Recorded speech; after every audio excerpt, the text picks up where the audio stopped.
नमस्कार दोस्तों, मेरा नाम है विमल सिंह बालाजी। स्टडी अड्डा में आप सभी का स्वागत है। बीपीएससी टीआरई 3.0 री एग्जाम को लेकर के लगातार संविधान के अलग अलग टॉपिक वाइज हम आपको प्रश्नों की प्रैक्टिस करा रहे हैं। अब इस वीडियो में अनुसूचित जाति और जनजाति संघ राज्य संबंध, सबसे पहले इस पर बेस्ड कुछ क्वेश्चन देखेंगे। उसके बाद लोक सेवा आयोग, निर्वाचन आयोग और राजभाषा, ये टॉपिक भी देखेंगे। उसके साथ साथ विविध भी जो आपका टॉपिक है उसके भी कुछ क्वेश्चन देखेंगे। तो इस प्रकार से मल्टीपल टॉपिक यहाँ पर देखेंगे। सभी प्रीवियस जितने भी क्वेश्चन है वो भी यहाँ पर कवर होंगे। स्टार्ट करते हैं प्रश्न नंबर 1 से। टॉपिक हमारा 9वां नंबर का है, अनुसूचित जाति और जनजाति संघ राज्य संबंध। तो प्रश्न आपका है, कावेरी जल विवाद किसके किसके बीच है, किन राज्यों के बीच है। आंसर की अगर बात करते हैं तो कावेरी जल विवाद कर्नाटक, तमिलनाडु, केरल और पुडुचेरी के मध्य है। ऑप्शन के अकॉर्डिंग कर्नाटक और तमिलनाडु आपका यहाँ पर सही हो। बाकी ऐसा कोई और पॉइंट इंपॉर्टेंट नहीं है। बाकी इस चीज का यहाँ पर जिक्र किया गया है कि मुख्य तौर पर आपके जो आंसर में दिए गए वो है, परंतु आंशिक रूप से इसमें केरल और पुडुचेरी भी शामिल है। अगला, इनमें से किस वर्ष सरकारिया आयोग, जिसे केंद्र राज्य संबंधों में परिवर्तन की संस्तुति का अधिकार दिया गया था, उसने अपना प्रतिवेदन जमा किया था। तो सरकारिया आयोग, केंद्र राज्य संबंध। आंसर की बात करते हैं। आंसर इनमें से एक से अधिक, इनमें से कोई नहीं आपका सही हो जाएगा। केंद्र राज्य संबंधों की समीक्षा के लिए 1983 का समय था, जिसमें न्यायमूर्ति R.S. सरकारिया की अध्यक्षता में बी शिवरामन और डॉक्टर S.R. सेन की सदस्यता में एक आयोग बना था, जिसे 1988 में जिसने अपना जो प्रतिवेदन है वो जमा किया था।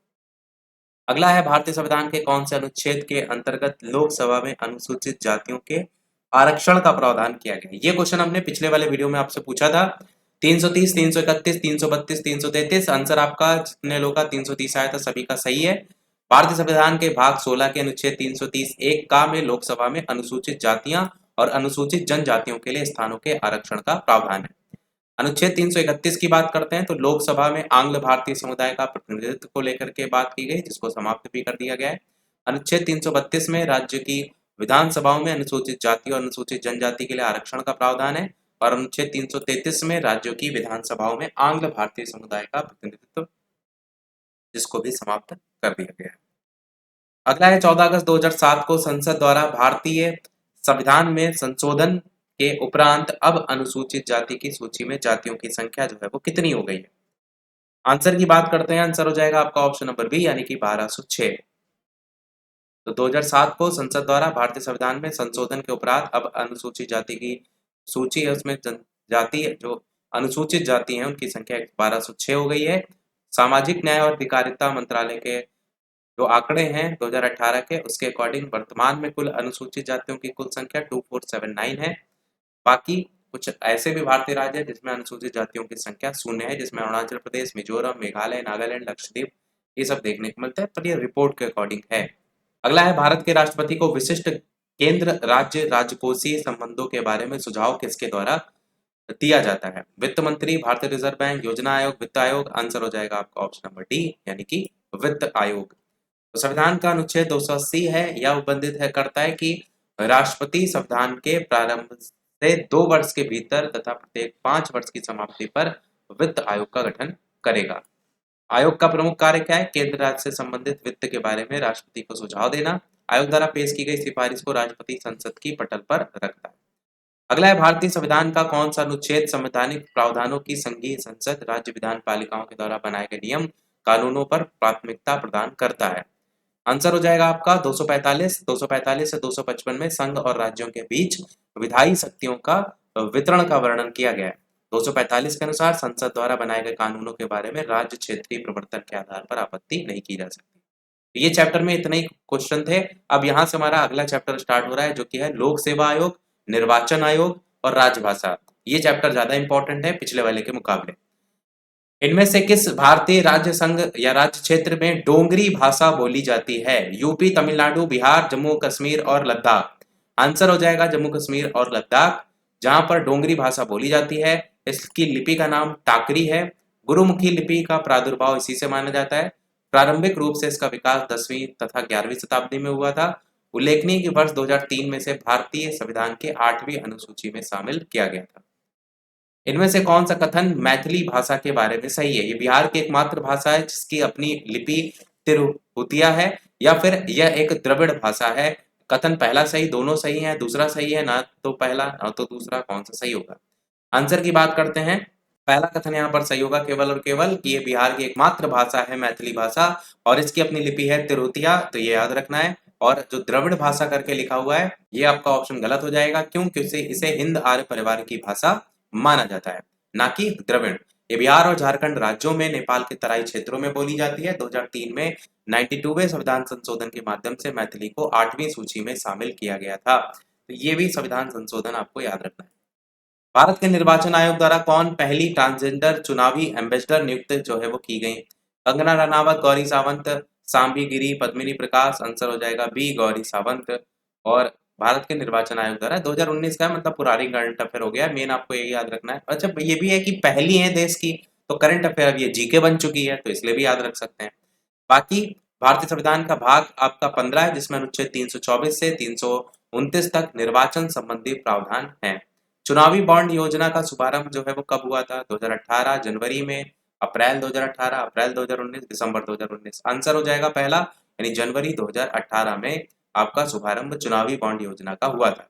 ये राजनीतिक दलों को दिया जाने वाला दान का माध्यम है। इसकी कोई अधिकतम सीमा नहीं है, न्यूनतम सीमा 1000 रुपए है। इसके लिए अधिकृत बैंक भारतीय स्टेट बैंक है, और बॉन्ड पर दाता के नाम का उल्लेख नहीं किया जाता है। और यही वो बॉन्ड है जिसका अभी हाल ही में आपने देखा खुलासा हुआ था कि ये पूरे इतिहास का अब तक का सबसे बड़ा स्कैम जो है वो था, जिस पर माननीय सुप्रीम कोर्ट ने रोक लगा दी है। और इसकी सारी तारीखें वगैरह हम आपको प्रतियोगिता दर्पण वाली जब करंट अफेयर कराए थे वहां बता चुके थे कि क्वेश्चन इससे करंट में बन सकता है, इसीलिए क्वेश्चन ये इंपॉर्टेंट है। अगला है, भारत में राजनीतिक दलों का पंजीकरण इनमें से प्रावधानों में से किसके अनुसार जो है वो किया जाता है? लोक प्रतिनिधित्व अधिनियम 1951, चुनाव आयोग, राजनीतिक मामलों पर कैबिनेट समिति, भारत की संसद? आंसर हो जाएगा पहला, लोक प्रतिनिधित्व अधिनियम 1951। इसके तहत उसकी धारा 29 का के अंतर्गत भारत में राजनीतिक दलों का पंजीकरण किया जाता है, और इसको अपने गठन के 30 दिन के अंदर पंजीकरण के लिए निर्वाचन आयोग में आवेदन करना होता है। अगला है, भारतीय संविधान का कौन सा अनुच्छेद प्राथमिक स्तर पर मातृभाषा में शिक्षा की सुविधा से संबंधित है? 343, 350, 348, 351? अच्छा क्वेश्चन है, बताइए प्राइमरी लेवल पर कौन सा हो जाएगा शिक्षा की सुविधा से संबंधित? आप कहेंगे आर्टिकल 350 ए आपका यहाँ पर जो है वो सही हो जाएगा। तो अनुच्छेद 350 ए आपका यहाँ पर सही होगा। 7वां संशोधन 1956, जिसके द्वारा इसको जोड़ करके प्राथमिक स्तर पर मातृभाषा में बच्चों के शिक्षा दिए जाने को का राज्य सरकार के द्वारा प्रावधान किया गया है। अगला है, भारत के संविधान का अनुच्छेद 312 किससे संबंधित है? राष्ट्रपति, नई अखिल भारतीय सेवाएं, सर्वोच्च न्यायालय? कौन सा हो जाएगा? आंसर हो जाएगा नई अखिल भारतीय सेवाओं से संबंधित है आर्टिकल 312। और इसमें वही लिखा है, यदि राज्यसभा में उपस्थित और मत देने वाले सदस्यों में कम से कम 2/3 सदस्यों द्वारा समर्थित संकल्प से यह घोषित कर दिया जाए कि राष्ट्रीय हित में नई अखिल भारतीय सेवाओं का सृजन आवश्यक है, तो संसद विधि द्वारा संघ और राज्यों के लिए सम्मिलित या अलग एक या अधिक अखिल भारतीय सेवाओं के सृजन का उपबंध कर सकेगी, और इस अनुच्छेद के अन्य उपबंधों के अधीन रहते हुए किसी ऐसी सेवा के लिए भर्ती का और नियुक्त व्यक्ति की सेवा की शर्तों का विनियमन कर सकेगी। इनमें से कौन राजनीतिक दलों के स्तर को मान्यता प्रदान करता है? वित्त आयोग, राष्ट्रपति, निर्वाचन आयोग, सर्वोच्च न्यायालय? आंसर निर्वाचन आयोग यहाँ पर जो है वो सही होगा। निर्वाचन आयोग राजनीतिक दलों के स्तर को मान्यता प्रदान करता है। भारत में चुनाव लड़ने के लिए राजनीतिक दलों का पंजीकरण निर्वाचन आयोग द्वारा किया जाता है। चुनाव में पार्टी के प्रदर्शन के आधार पर उसको राष्ट्रीय या प्रदेश स्तरीय राजनीतिक दल के रूप में मान्यता प्रदान की जाती है। निर्वाचन आयोग पंजीकृत पार्टियों को चुनाव चिन्ह, निर्वाचन सूचियां, प्रचार प्रसार के लिए मीडिया की सुविधा, ये सारी सुविधाएं भी देती है। निर्वाचन आयोग शर्तें निम्नलिखित जो है वो पूरी करने वाली पार्टियों को राष्ट्रीय पार्टी का दर्जा देती है। अब राष्ट्रीय पार्टी का जो दर्जा मिलता है उसके लिए सबसे पहला तो यही है कि यदि पार्टी विधानसभा या लोकसभा के आम चुनाव में 4 अथवा अधिक राज्यों में वैध मतों का 6% मत प्राप्त कर लेते हैं, इसके साथ वो किसी राज्य या राज्य की लोकसभा में 4 सीटें प्राप्त कर लेते हैं, तो वो मान्य हो जाते हैं। यदि पार्टी लोकसभा में 2% सीट जीतती है तथा ये सदस्य 3 अलग अलग राज्यों से चुने जाते हैं, दूसरी कंडीशन ये हो गई। और तीसरी है कि यदि किसी दल को कम से कम 4 राज्यों में राज्य स्तरीय दल के रूप में मान्यता प्राप्त हो जाती है, तो इसमें आ जाएगा। अगला है आपका, भारत में किसी दल को राष्ट्रीय दल बनने हेतु पूर्व चुनाव में कम से कम कितना % वोट प्राप्त करना चाहिए? आंसर की बात करते हैं। ये तो ऊपर हमने सारी चीजें बताई थी कि जैसे 4 या इससे अधिक राज्यों में वैध मतों का 10% लिखा है, जबकि ऊपर बताया था कि 6%। इस तरीके से ऑप्शन ए कट जाएगा। 4 या इससे अधिक राज्यों में वैध वोट का 4%, इसी प्रकार 15% कुल मिलाकर के इसमें कोई भी आंसर आपको देखने को नहीं मिलेगा। अगला है, भारत के संविधान का कौन सा अनुच्छेद है भारतीय निर्वाचन आयोग की स्थापना से संबंधित? देखिए इस समय चुनाव हुए हैं, नतीजे आपने देखे हैं, तो उनसे क्वेश्चन भी बनेंगे, तो इसलिए आपको पूरा अलर्ट रहना है करंट अफेयर के लिहाज से भी, और संविधान के जो क्वेश्चन आते हैं उनसे भी इस तरीके के क्वेश्चन आपके बनेंगे। तो भारतीय निर्वाचन आयोग की स्थापना अनुच्छेद 324, इसमें निर्वाचन आयोग का प्रावधान है जो भारत में स्वतंत्र और निष्पक्ष तरीके से चुनाव संपन्न कराने वाली शीर्ष संस्था है। यह संसद, राज्य विधायिका, राष्ट्रपति और उपराष्ट्रपति के चुनाव के अधीक्षण, निर्देशन, नियंत्रण की शक्ति भी रखता है। अगला है, भारत के संविधान का कौन सा अनुच्छेद देवनागरी लिपि में हिंदी को संघ के सरकारी भाषा के रूप में मान्यता देता है? 341, 342, 343, 346, कौन सा सही होगा? आंसर की बात करते हैं तो आंसर 343 आपका यहाँ पर जो है वो सही होगा, जिसमें भारतीय संघ की राजभाषा हिंदी और लिपि देवनागरी होगी, और संघ के राजकीय प्रयोजन के लिए प्रयुक्त अंकों का रूप भारतीय अंकों का अंतर्राष्ट्रीय स्वरूप होगा। अगला, इनमें से किस मामले में स्वतंत्र और निष्पक्ष चुनाव भारतीय संविधान की मूल संरचना के रूप में पहचाना जाता है? इंदिरा गांधी बनाम राजनारायण, गोलकनाथ बनाम पंजाब राज्य, के प्रभाकरण बनाम पी जय राजन, या मिर्नवा मिल्स बनाम भारत संघ? आंसर पहला हो जाएगा इंदिरा गांधी बनाम राजनारायण। इंदिरा गांधी बनाम राजनारायण के बाद में जो सर्वोच्च न्यायालय है उन्होंने प्रशासनिक अधिकारी द्वारा चुनाव को प्रभावित करने के कारण चुनाव को अवैध घोषित किया और निर्धारित किया कि स्वतंत्र और निष्पक्ष चुनाव भारतीय संविधान का मूलभूत ढांचा है। अगला है, भारतीय संविधान में कितनी भाषाएं क्षेत्रीय भाषाओं के रूप में मान्यता प्राप्त है? तो आप क्या कहेंगे, इनमें से ना 12 होगा, ना 13 होगा, ना 14।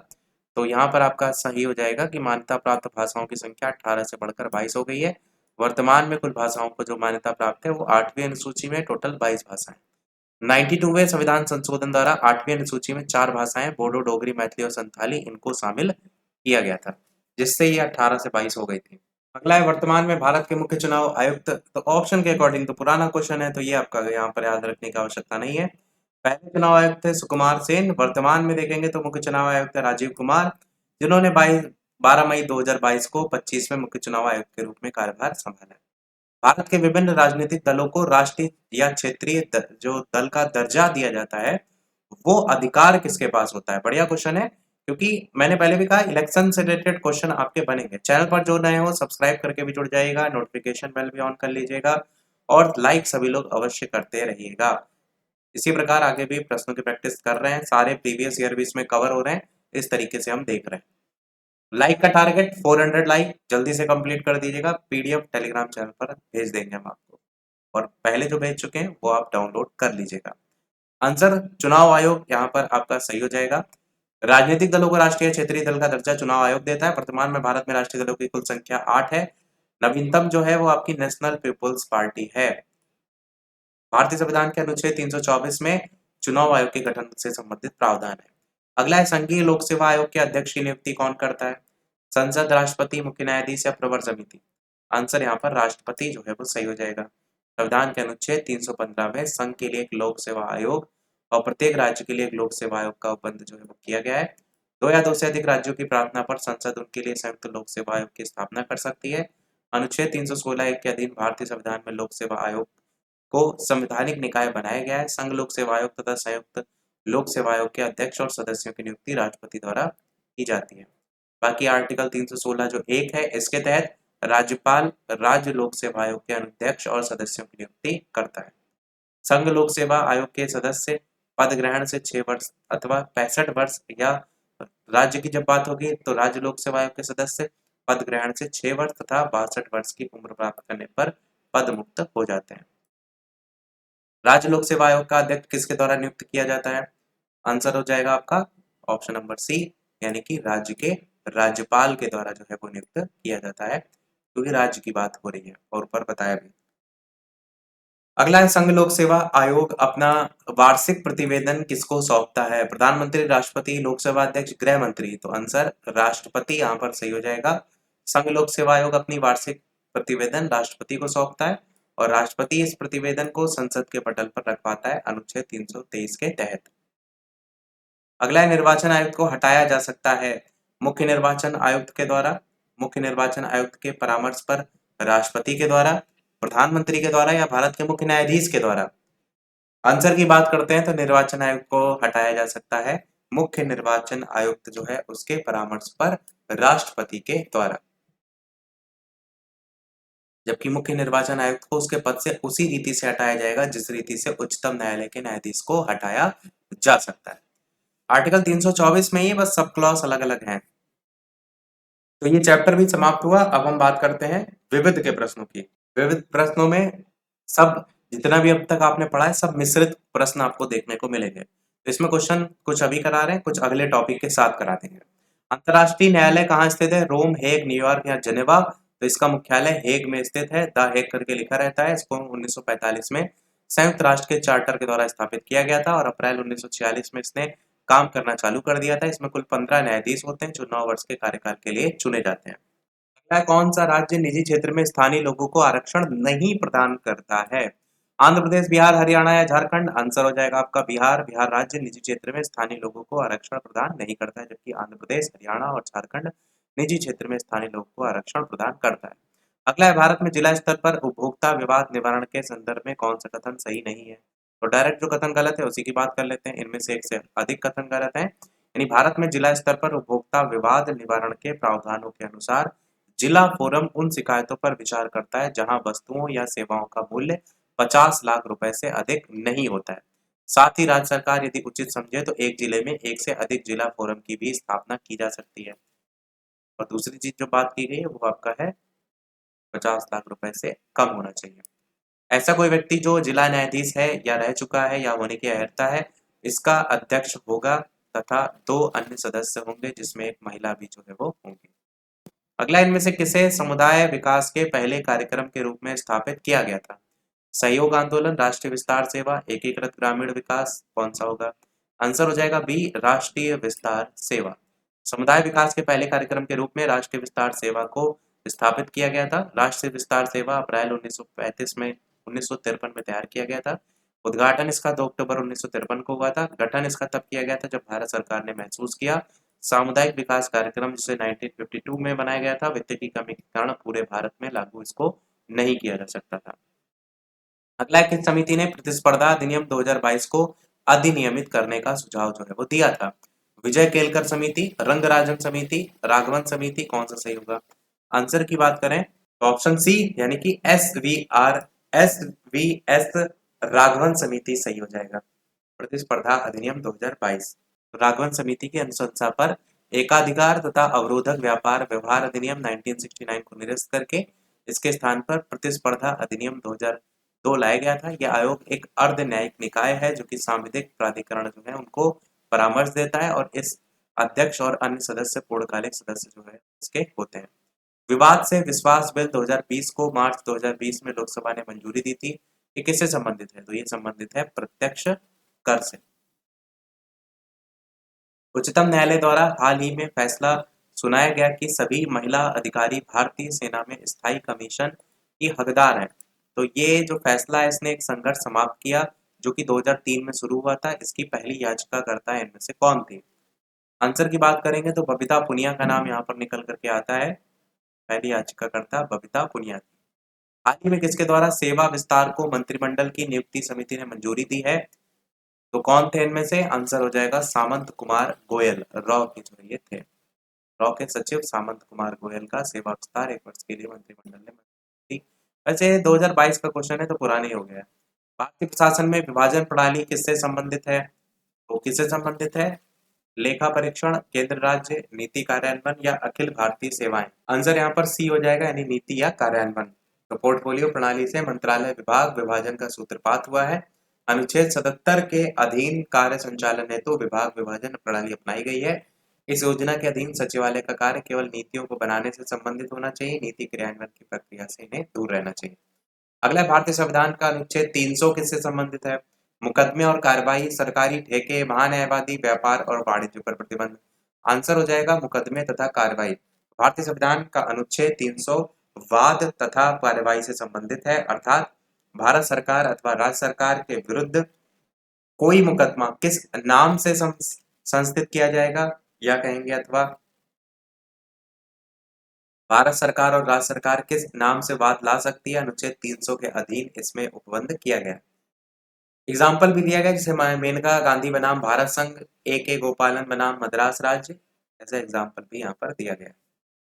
अगला क्वेश्चन आपका है, अगला क्वेश्चन है, केंद्र सरकार में उच्चतम नागरिक सेवा अधिकारी कौन होता है? गृह सचिव, वित्त सचिव, भारत का महान्यायवादी, मंत्रिमंडल सचिव। आंसर हो जाएगा आपका ऑप्शन यहाँ पर कौन सा, डी वाला, यानी कि मंत्रिमंडल सचिव। तो केंद्र सरकार में उच्चतम नागरिक सेवा अधिकारी जो होता है वो मंत्रिमंडल सचिव होता है, जिसको हम कैबिनेट सचिव के नाम से भी जानते हैं। बाकी इसी के बारे में लिखा हुआ है, ऐसा कोई और खास पॉइंट नहीं है। अगला, राष्ट्रीय महिला आयोग किसके द्वारा बनाया गया था? संविधान में संशोधन, केंद्रीय मंत्रिमंडल का निर्णय, भारत के राष्ट्रपति का आदेश, संसद द्वारा पारित अधिनियम। आंसर की बात करते हैं तो राष्ट्रीय महिला आयोग एक सांविधिक निकाय है जिसकी स्थापना संसद के राष्ट्रीय महिला आयोग अधिनियम 1990 के द्वारा 1992 को की गई थी। इसका मेन उद्देश्य था महिलाओं के संवैधानिक और हितों की रक्षा करना, इसके उपायों को लागू करना। वर्तमान में राष्ट्रीय महिला आयोग की अध्यक्ष हैं श्रीमती रेखा शर्मा। इनमें से कौन सा विकेंद्रीकरण का वैशिष्ट्य नहीं है, आपसे पूछा गया है? स्वायत्ता, लोक सहभागिता, स्थानीय समुदाय में आत्मविश्वास को नहीं जगाना, स्थानीय समुदाय को सशक्त बनाना। आंसर सी हो जाएगा, स्थानीय समुदाय में आत्मविश्वास को नहीं जगाना। ये आपका इसमें नहीं पूछा गया था विकेंद्रीकरण को लेकर के। बाकी विकेंद्रीकरण में एक पॉइंट बस यही है कि किसे कहते हैं। तो विकेंद्रीकरण कार्यों, शक्तियों, लोगों को केंद्रीय स्थान से हटाकर पुनः विभाजित करने की प्रक्रिया है, अथवा जब केंद्र और राज्य सरकार से शक्तियां लेकर स्थानीय सरकारों को दे दी जाती हैं तो उसे कहते हैं सत्ता का विकेंद्रीकरण। बाकी विशेषताएं तो ऊपर दी गई थी आपको ऑप्शन में। भारत के राष्ट्रीय मानव अधिकार आयोग की अध्यक्षता कौन करता है? राष्ट्रपति, मुख्य न्यायाधीश या प्रधानमंत्री या फिर पूर्व मुख्य न्यायाधीश। आंसर यहाँ पर कौन सा होगा? तो मानव अधिकार संशोधन अधिनियम 2019 से पहले मानव अधिकार आयोग का अध्यक्ष केवल पूर्व मुख्य न्यायाधीश को नियुक्त किया गया था, परंतु 2019 संशोधन के बाद क्या हुआ? पूर्व मुख्य न्यायाधीश सर्वोच्च न्यायालय तथा पूर्व न्यायाधीश सर्वोच्च न्यायालय दोनों की नियुक्ति जो है वो हो सकेगी। राष्ट्रीय मानवाधिकार आयोग एक स्वतंत्र वैधानिक संस्था है जिसकी स्थापना मानवाधिकार संरक्षण अधिनियम 1993 के प्रावधानों के तहत 12 अक्टूबर 1993 को की गई थी। इसका मुख्यालय कहाँ है? नई दिल्ली में है। और ये संविधान द्वारा दिए गए मानवाधिकार जैसे जीवन का अधिकार, स्वतंत्रता का अधिकार, समानता का अधिकार, इसकी भी रक्षा करता है और इसके प्रहरी के रूप में कार्य करता है। ये एक बहुसदस्यीय संस्था है जिसमें एक अध्यक्ष होता है और 4 सदस्य होते हैं। अगला है, तीनों सेवाओं के लिए रक्षा प्रमुख चीफ ऑफ डिफेंस स्टाफ पद की स्थापना के लिए पहली बार किस कमेटी ने सिफारिश की थी? ये आपको ऑप्शन दिए गए हैं, नरेश चंद कमेटी या फिर सेकतकर कमेटी, सुब्रमण्यम कमेटी, मंत्रिपरिषद कमेटी, के सुब्रमण्यम कमेटी आपका यहाँ पर सही होगा। तीनों सेवाओं के लिए रक्षा प्रमुख चीफ ऑफ डिफेंस स्टाफ पद की स्थापना के लिए पहली बार के सुब्रमण्यम कमेटी ने सिफारिश जो है वो की थी। जनरल बिपिन रावत को भारत के पहले chief of defence staff CDS के रूप में नियुक्त किया गया था। अगला क्वेश्चन, भारत का वह कौन सा पहला राज्य है जिसने मसाला बॉन्ड बाजार में निवेश किया था? गुजरात, तमिलनाडु या केरल या महाराष्ट्र। आंसर हो जाएगा आपका केरल। गन आइलैंड नामक पुस्तक के लेखक कौन है? आंसर आपका हो जाएगा अमिताभ घोष।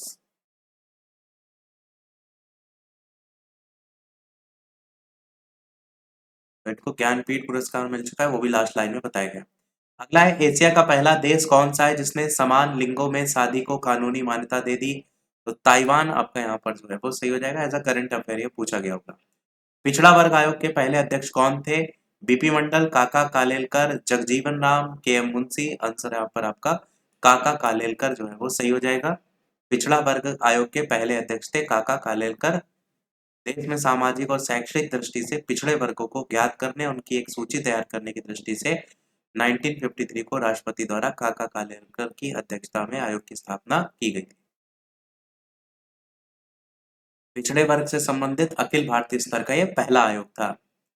20 नंबर प्रश्न है, पिछड़ी जाति आयोग के पहले सभापति कौन थे? Jagjivan Ram, Kaka Sahab Kalelkar, B D Sharma, B R Ambedkar. Answer हो जाएगा काका साहब कालेलकर, जो कि हमने ऑलरेडी ऊपर आपको बताया। 5 क्वेश्चन और कराएंगे, टोटल 25 कराएंगे। तो कास्ट इन इंडियन पॉलिटिक्स के लेखक कौन है? आंसर हो जाएगा रजनी कोठारी। सी ऑप्शन यहाँ पर सही हो जाएगा।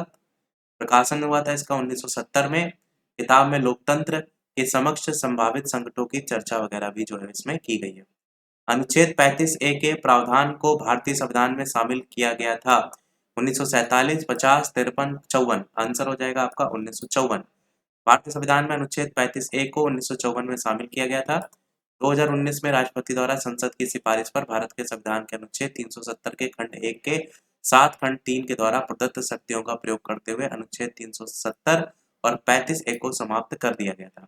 जम्मू कश्मीर राज्य का विघटन करके जम्मू कश्मीर और लद्दाख 2 केंद्र शासित क्षेत्रों का सृजन भी किया गया था। अगला, निम्नलिखित विशेषताओं में से केंद्रीय शासन व्यवस्था के लिए कौन सही नहीं है? त्वरित निर्णय, लचीलापन, बड़े देशों के लिए आदर्श, कानून की एकरूपता, इस तरीके से ऑप्शन है। आंसर सी वाला सही हो जाएगा।